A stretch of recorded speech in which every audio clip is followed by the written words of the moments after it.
रक्त जीवनर एक सजीव स्रोत। शिरारे थाए अद्भुत स्वप्न, कोश को जोगाए प्रचुर पोषण, आ जीवन को करे अति मधुर। हेले रक्त नथिले जीवन असार, सजीव स्रोत हुए एठी निर्जीव। नमस्कार, मो साई दिव्यांशी सतपथी पंचम श्रेणीर छात्री।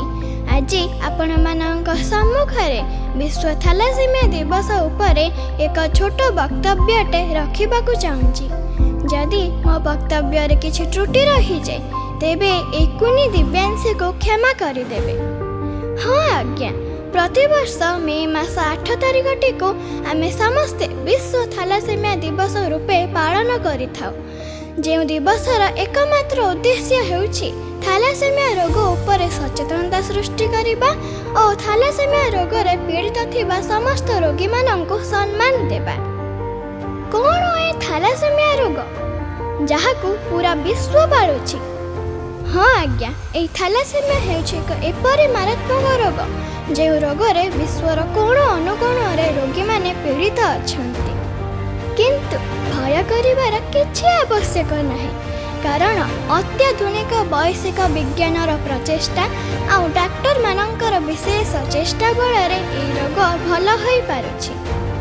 ଥାଲାସେମିଆ ଏକ ରକ୍ତଜନିତ ରୋଗ, ଯେଉଁ ରୋଗରେ ଆମ ଦେହରେ ଥିବା ଲୋହିତ ରକ୍ତ କଣିକା ବା ରେଡ୍ ବ୍ଲଡ୍ ସେଲ୍ସ ନଷ୍ଟ ହୋଇଯାନ୍ତି ଆଉ ହିମୋଗ୍ଲୋବିନ୍ ମଧ୍ୟ ଯଥେଷ୍ଟ ପରିମାଣରେ କମି ଯାଇଥାଏ, ଯାହାଦ୍ୱାରା ଆମ ଦେହରେ ବିଭିନ୍ନ ପ୍ରକାରର ସମସ୍ୟା ମଧ୍ୟ ଦେଖା ଦେଇଥାଏ।